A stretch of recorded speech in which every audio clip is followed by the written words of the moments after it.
kami dari kelompok 1 akan mempresentasikan hasil diskusi kami yang berjudul Manajer dan Organisasi dalam Pandangan Islam.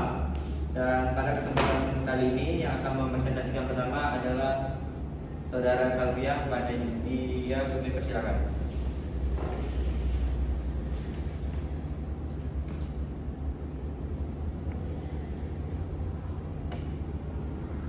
Jadi di sini saya akan menjelaskan apa itu manajer. Manajer merupakan seseorang yang melaksanakan kegiatan manajemen, sedangkan kegiatan manajemen sebagai kegiatan yang diawali dari perencanaan, pengorganisasian, pelaksanaan, dan pengarahan, dan evaluasi atau pengendalian. Yang kedua ada klasifikasi atau pembagian manajer. Manajer diklasifikasikan menjadi dua, yaitu berdasarkan hierarki dan berdasarkan fungsi. Yang pertama ada berdasarkan hierarki, ada manajer ini bertugas untuk mengelola karyawan dan material seperti mandor atau supervisor. Yang kedua ada manajer menengah. Manajer menengah bertugas mengelola pekerja manajer pada lini pertama, misalnya kepala departemen atau manajer keuangan dan manajer produksi. Yang ketiga ada manajer puncak. Manajer puncak merupakan manajer yang membuat rencana atau membuat tujuan organisasi atau perusahaan seperti CEO. Dan yang kedua ada berdasarkan fungsi, yaitu ada dua. Yang pertama ada manajer umum. Manajer umum tugasnya bertanggung jawab dalam bagian fungsional yang ada di perusahaan atau organisasi. Yang kedua ada berdasarkan fungsi. Yang pertama adalah manajer umum. Manajer umum sebagai manajer yang bertanggung jawab di bagian fungsional yang ada di perusahaan atau organisasi. Yang kedua ada manajer fungsional. Manajer fungsional adalah manajer yang bertanggung jawab dalam satu bidang di bagian fungsional yang ada di perusahaan atau organisasi.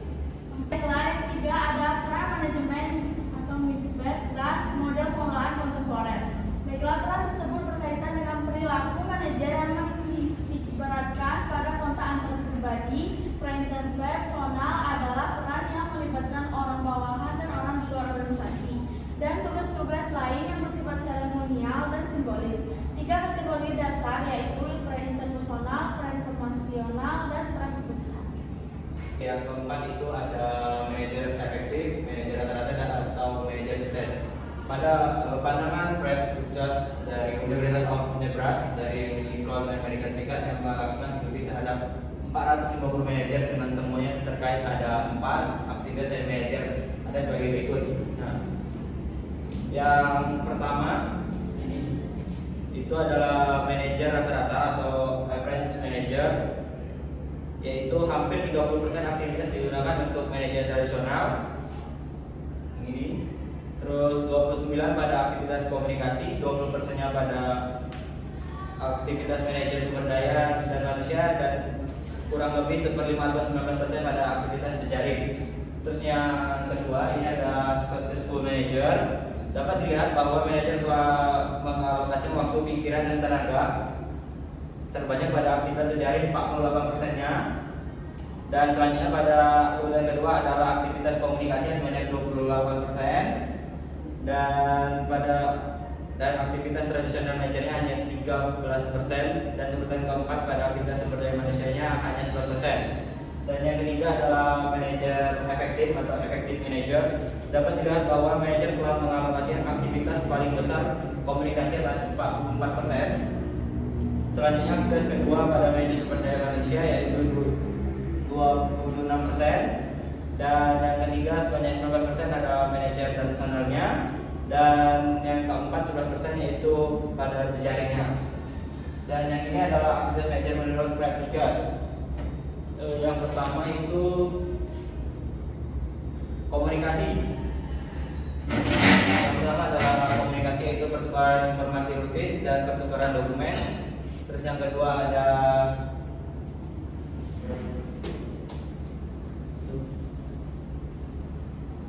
adalah sumber daya, manajer sumber daya manusia, yaitu memotivasi, mendisiplinkan, mengelola konflik, staf, dan pelatihan. Dan yang ketiga ada manajemen tradisional, aktivitas yang terdiri dari perencanaan, pengambilan keputusan, dan pengendalian.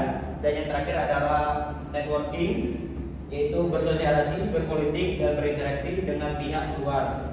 Next, selanjutnya yaitu manajemen organisasi Islam. Manajemen organisasi Islam merupakan cara organisasi dalam mengatur, melaksanakan, atau mengolah, mengevaluasi, serta mengkoordinir dalam wadah atau lembaga yang memiliki visi dan misi berlandaskan Al-Quran dan Hadis. Oke.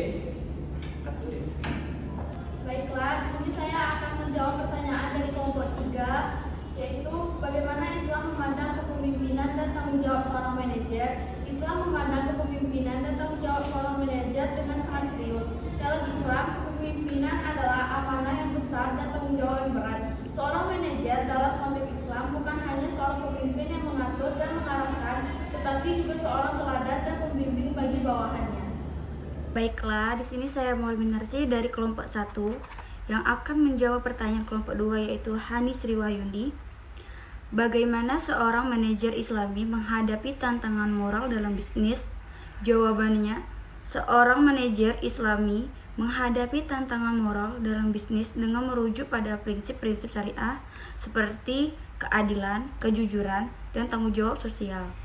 Mereka akan mengevaluasi keputusan berdasarkan dampaknya terhadap semua pihak, memastikan kepatuhan terhadap hukum Islam, serta mengutamakan etika integritas dalam setiap tindakan. Pertanyaan selanjutnya yaitu dari kelompok 4, dari bagaimana sebuah organisasi dalam pandangan Islam memastikan bahwa setiap keputusan yang diambil memenuhi prinsipnya tanggung jawab sosial. Jawabannya adalah, sebelum kita mengambil keputusan ada yang namanya POAC. Itu kita akan merencanakan rencana seperti apa, siapa saja orang yang akan ditempatkan, pengarahannya sesuai dengan perencanaan awal atau tidak, dan terakhir akan dievaluasi di mana letak kesalahan dan kekurangan agar tidak terulang lagi di periode yang akan datang. Di dalam Islam bukan hanya mementingkan keuntungan saja, tetapi ada moral yang harus diperhatikan. Sebuah perusahaan atau organisasi harus memiliki kesadaran moral dan beretika. Jika tidak memiliki, maka akan berdampak buruk pada organisasi atau perusahaan itu sendiri. Keempat, tolong sebutkan ayat Al-Quran atau hadis yang menjelaskan tentang manajemen organisasi Islam dan jelaskan isi kandungannya. Quran Surah An-Nisa ayat 58, artinya sesungguhnya Allah menyuruh kamu berlaku adil dan berbuat kebajikan dan memberi kepada kerabat. Dan Allah melarang kamu dari perbuatan keji, kemungkaran, dan permusuhan. Isi kandungannya pentingnya kejujuran dan amanah dalam kepemimpinan organisasi Islam. Pemimpin yang jujur akan amanah akan mendapatkan kepercayaan dari anggota organisasi. Baiklah, saya akan menjawab pertanyaan dari kelompok 6. Faktor pendukung manajemen organisasi adalah elemen-elemen yang membantu organisasi dalam mencapai tujuan secara efektif dan efisien. Berikut beberapa faktor pendukung utama. Yang pertama, kepemimpinan yang kuat. Pemimpin yang efektif mampu memotivasi, memberikan arahan, dan menginspirasi anggota organisasi. Yang kedua, sumber daya manusia yang berkualitas. Karyawan yang kompeten dan terampil adalah aset penting bagi organisasi. Yang ketiga, komunikasi yang efektif. Komunikasi yang jelas antara semua tingkatan organisasi meminimalkan kesalahpahaman dan memastikan koordinasi yang lebih baik dan mencapai tujuan organisasi. Yang keempat, struktur organisasi yang tepat. Struktur organisasi yang sesuai memudahkan aliran informasi dan pembagian tanggung jawab. Yang kelima, budaya organisasi yang positif. Budaya organisasi yang mendukung seperti adanya kolaborasi, inovasi, dan keterbukaan membantu karyawan merasa termotivasi dan lebih produktif dalam bekerja. Yang keenam, teknologi dan sistem informasi. Teknologi yang tepat dapat meningkatkan efisiensi kerja, mempercepat proses, dan menyediakan informasi yang diperlukan untuk pengambilan keputusan yang lebih baik. Yang ketujuh, manajemen keuangan yang baik. Pengelolaan keuangan yang baik memastikan ketersediaan sumber daya yang cukup untuk operasional dan pengembangan organisasi, serta meminimalkan risiko kerugian finansial.